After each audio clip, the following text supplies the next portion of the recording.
हर गांव में रहते हैं। ऐलान किया कि खबर आई है कि कल ईद होगी। बीवी उठाई अपने शौहर को, बोली अरे उठो आज ही ईद है। अब शाम को 10 बजे 9 बजे तक कोई खबर आई नहीं तो वो भी सो गया कि अब तो कल होना नहीं है, इसलिए दूध लच्छा जो बचा है कल लाएंगे। 2 बजे रात को ऐलान हुआ, सारा कुछ खत्म। ये पहुंचा है तो लौट रहा है 7 साढ़े 7 बजे घर, दिन में। गर्मी का मौसम, 8 बजे नमाज थी। जब घर पहुंचा तो बीवी कह रही है कि रोजा रखा नहीं, नमाज पढ़ा नहीं, कम से कम ईद तो पढ़ लो, पूरा काफिर ही हो जाओगे क्या?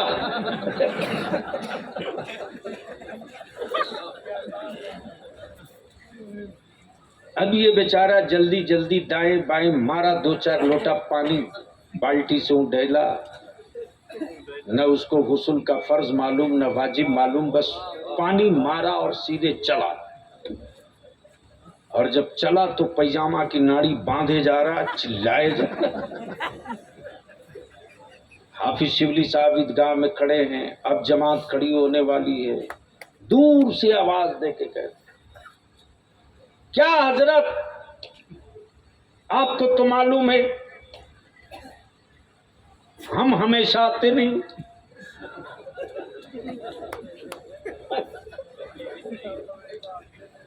साल में 2 ही दिन तो आते हैं, वो भी आप छोड़वा दीजिएगा। कमाल।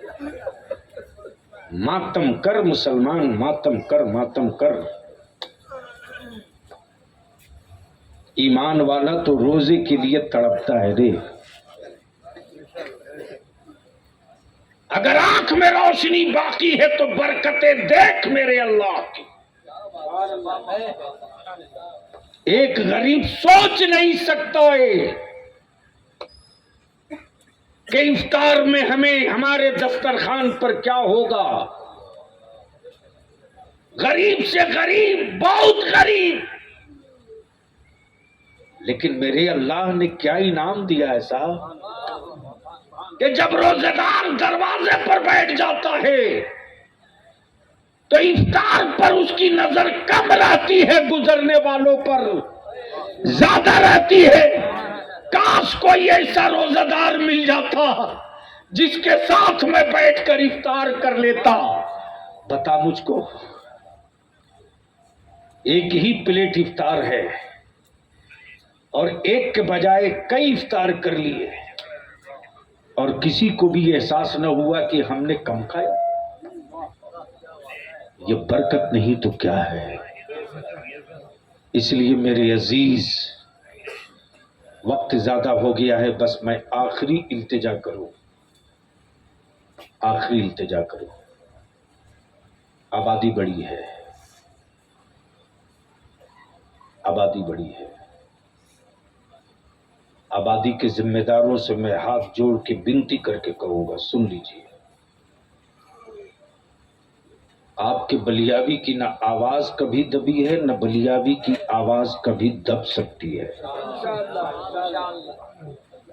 इसलिए कि जो बहुत करीब हैं वो बहुत करीब से जान रहे हैं, दूर वाले को मैं क्या बताऊंगा।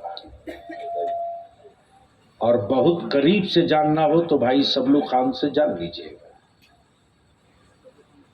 अल्लाह का शुक्र है, बहुत करीब से बलियावी के घर के अंदर क्या है, बाहर क्या है। और तेरा बलियावी जीता है किसके लिए? इत्तलान मैं बता दूं कि मेंटली और फिजिकली तैयार रहना, हम रुकेंगे नहीं। अपनी नस्लों के मुस्तकबिल के लिए किसी भी हद तक जाएंगे तो जाएंगे। तुम साथ चलो न चलो, हम जाएंगे। इसलिए कि मौत तो बरहक है, उनकी लिस्ट में नाम नहीं लिखाना है। क्या बात? जिस फिहरिस्त को कोई पागल भी न पढ़ने की गलती करे। जिंदगी का मजा तो वो है कि मरने के बाद तेरी नस्लें तुझे चिराग लेकर ढूंढती रहे। आज हम कोठी के ईमान वालों से विनती करके कहेंगे, वो दिन लद गए जब मोच खड़ा करके लड़ते थे,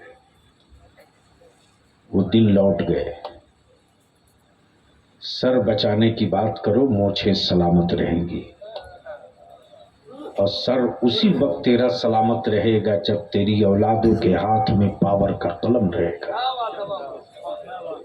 हमने मुखिया जी से भी कहा था, आज फिर सबकी अदालत में कह रहा हूं,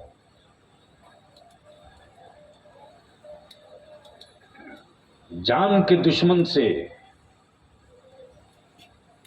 कभी भी नफरत नहीं करना चाहिए, कभी नहीं। नादान है तब वो खून का प्यासा है, ना समझ है तब वो इंतकाम और बदले की बात कर रहा है।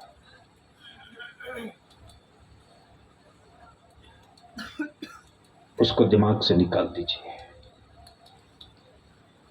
अपने लिए नहीं, अल्लाह और उसके रसूल के लिए। और अरे वहां से माइक के पास से वो मोबाइल हटाओ ना भाई।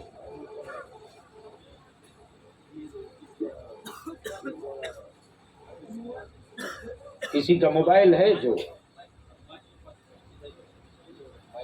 वो छोटा वाला माइक बंद कर दे।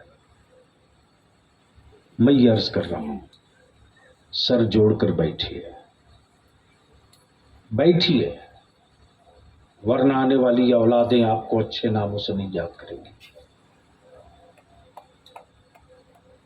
बंद कीजिए शादी ब्याह के तमाशे को, बंद कीजिए, बंद कीजिए 50 गाड़ी बारात ले जाना, बंद कीजिए। क्या गजब है मौलाना तबारक साहब, कलेजा फटने लगता है देखने के बाद। बहुत से लोग रोज बलियाबी के पास कम से कम 5, 10, 8 कार्ड आता है, माफ करना मैं नहीं आऊंगा, मैं जानता हूं कि बर्दाश्त नहीं होगा, बोल दूंगा, कई जगह बोला। ये बच्चे जो जवान हमारे बारात जाते ना, क्या बदतमीजी करते साहब। खाएगा 1 रोटी, 2 बोटी, थोड़ा चावल, लेकिन जितना खाएगा नहीं उससे बेशी नुकसान करता है। बोलो सही है कि गलत? जोर से बोल। सही है। मैं आपसे पूछूं, बता, किसी गरीब बाप की बेटी की आबरू लुटने से तुझको क्या मिलेगा? अगर 1 रोटी उस गरीब के घर घट गई उस दिन, तो शायद वो गरीब सर उठा करके पूरी जिंदगी नहीं जी सकेगा। आप किसको बर्बाद कर रहे हो? अपने को बर्बाद कर रहे हो, अपने को, अपने को। क्या लानत आ गई साहब। बाप दादा की तहजीब छोड़कर अंग्रेजों की गुलामी कबूल करने वालों, फैशन बन गया है, फैशन बन गया है। माफ करना रे, दुनिया में जानवर ही एक ऐसी मखलूक है जो बैठ के नहीं खड़े खड़ा खाती है। जानवर, बैल को कभी बैठकर खाते नहीं देखो, भैंस को बैठकर खाते नहीं देखो, यहां तक कि बकरी भी बैठ के नहीं खाती। लेकिन क्या इंसान आज का हो गया, जमीन पर दस्तरखान बिछाकर खिलाना शर्म। सुन्नतें छोड़ोगे तो याद रखना कभी आबाद नहीं होवोगे, और सुन्नतों को बाकी रखोगे तो याद रखना दुनिया तुझे कभी बर्बाद नहीं कर पाएगी। मुझे खुशी है कि इदारे शरिया की जो तहरीक बेदारी निकली है, शुरू किया हूं बेतिया से, बेतिया, मोतिहारी, शिवहर, वैशाली, उत्तरी बिहार का ये 4, फिर नवादा, जमुई 6, झारखंड का 8 मकाम, बिशुनगढ़, नवादा, बरेही, पेपचो यानी कोडरमा डिस्ट्रिक्ट, मधुपुर, दुमका, जामताड़ा। खान साहब, जो गांव से रिपोर्ट आ रही है ना, हर गांव के नौजवानों को मैंने आवाज दी, नौजवानों तेरा बलिया भी खड़ा है, मेरी बेटियों की इज्जत चौराहे पर खड़ी है, बचा सकते हो तो बचा लो। अल्हम्दुलिल्लाह मौलाना तबारक साहब हर मस्जिद का सदर सेक्रेटरी माइक से ऐलान किया है, माइक से मस्जिद का सदर सेक्रेटरी ऐलान किया है कि गांव वालों कान खोल के सुन लो,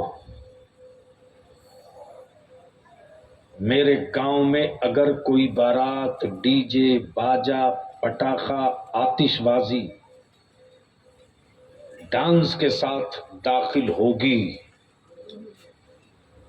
तो उस दूल्हे का निकाह मेरा इमाम नहीं पढ़ाएगा। नारे तकबीर, नारे रिसालत। और अभी कल की रिपोर्ट है, कल की रिपोर्ट है, जगदीशपुर एक इलाका है गिरिडीह और मधुपुर के बीच में, कल एक बारात आई थी धनबाद के किसी सेठ के बेटे की, और वही डीजे बाजा और दारू पीती। लड़कों ने गांव के बाहर ही कह दिया कि दाखिल होवोगे ना तो गाड़ी पर चढ़ के जाने के लायक नहीं बचोगे, वापस ले जाओ। हम अपने जवानों से भीख मांगते हैं, बचा सकते हो तो बचा लो। सिर्फ आप एक मान लो, बलियावी की एक, निकाह को सस्ता कर दो, निकाह को सस्ता कर दो और उसी पैसे को बचाकर अपने बेटों को पढ़ा दो। अगर सिर्फ शादी का खर्च खत्म करके औलादों को पढ़ा दिए तो याद रखना एक साथ 2 काम हो जाएगा। पैदाइश के बाद कोई बाप वक्त से पहले कैंसर और हार्ट का मरीज नहीं होगा, फख्र के साथ जिएगा कि अब मेरी बेटी बोझ नहीं बनेगी, अब मेरी बेटी इस्लाम की जरूरत बनेगी, अब मेरी बेटी समाज पर बोझ नहीं बनेगी, अब मेरी बेटी समाज के लिए रहमत और नेमत बनेगी। खुशी की जिंदगी जिएगा। बचा सकते हो तो बचा लो। तो क्या आप लोग चाहते हैं कि इस इलाके में तहरीक बेदारी की कॉन्फ्रेंस होनी चाहिए? बोल के बताओ, जोर से बोल कर बताओ। होनी चाहिए? कितने लोग चाहते हो कि होनी चाहिए? हाथ उठा के तब बताओ। होनी चाहिए, जोर से होनी चाहिए। तहरीक बेदारी इदारे शरिया की होनी चाहिए। आप लोग साथ देंगे, इंतजाम करेंगे तो हम अपने उलमा से अपील करेंगे, मुखिया जी आपसे भी, सदर साहब आपसे भी, जुगनू भाई आपके पास तो पुराना रिकॉर्ड होगा।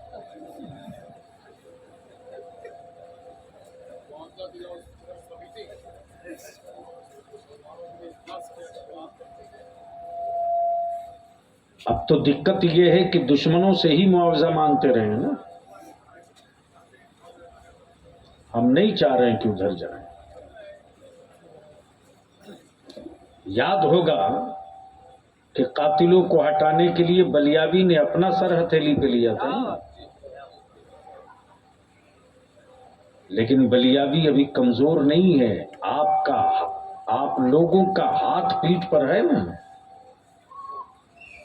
तो जर्रे जर्रे का हिसाब क़यामत में होगा। इंची टेप से हिसाब लेना बलियाबी को खूब आ रहा है। लेंगे, छोड़ेंगे थोड़े भी। इसलिए हर गांव से जो जिम्मेदार लोग हैं उन सबको मिलाकर एक बैठक हो, एजेंडा तय है। किन एजेंडों पर कॉन्फ्रेंस होनी है, करारदाद पेश की जाती है, तजवीज आती है, उसमें इलाके के बुनियादी मसाइल उस तजवीज में शामिल किए जाते हैं और फिर 5 आदमी का एक डेलीगेशन जाकर डीएम को देख करके डीएम के तवस्सुत से हुकूमत तक पहुंचाता है। और मैं 3 महीने का टाइम भी देता हूं, लेआउट कर लीजिए, वर्क कर लीजिए। अगर कोई दिक्कत हो तो जिन लोगों ने दिया है मांग पत्र, उनसे बुला के बात कर लीजिए, ताकि कल होकर के किसी को शिकायत करने का मौका न मिले। तब मेरी कौम का हर बच्चा वही कागज दिखाकर कहेगा ये कर लियो तो बैठो, वरना खड़े रहो कि जाओ, तो लड़ाई तो होगी। इसलिए कि बलियाबी जब उतर चुका है तो साफ साफ उतरा है कि सिवाय मुसलमानों के बकिया सेकुलर वोट किसी कौम का उतना मजबूत नहीं है जितना मुसलमान का है। तो हम सत्ता बदलने ही के लिए अब जिंदा नहीं रहेंगे। मेरे बच्चों को भी सत्ता और सरकार में नौकरी में हिस्सेदारी मिले, ये लड़ाई तो होगी। लोगों के दिमाग से उस खबीस को निकालना जरूरी हो गया है कि मुसलमान तो मोहताज हो गया है, ये जाएगा कहां। तहरीक बेदारी का मिशन ये है कि जमाने वालों औकात में रहो। हम दबे जरूर हैं, अभी बुझे नहीं हैं। राख के नीचे दब गए हैं, बुझे नहीं है, वो चमक अभी बाकी है। तो ये कॉन्फ्रेंस होनी चाहिए तहरीक बेदारी की। अरे बोलो ना भाई, होनी चाहिए। तो मौलाना तबारक साहब, उलमाए कराम साथ देंगे, अरे साथ देंगे। एक बात मैं अपने आलिमों से हाथ जोड़ के माफी मांग के अर्ज करूंगा, मेरी कौम में 1 लाख जुर्म है, मैं मान लूंगा, लेकिन एक खूबी है, ये आपको मान लेना पड़ेगा। हमारे आलिम ने कहा मौलाना तबारक साहब मस्जिद बनानी है, मेरी कौम ने कहा मौलाना मेरा घर बाद में बनेगा, अल्लाह का घर पहले बना।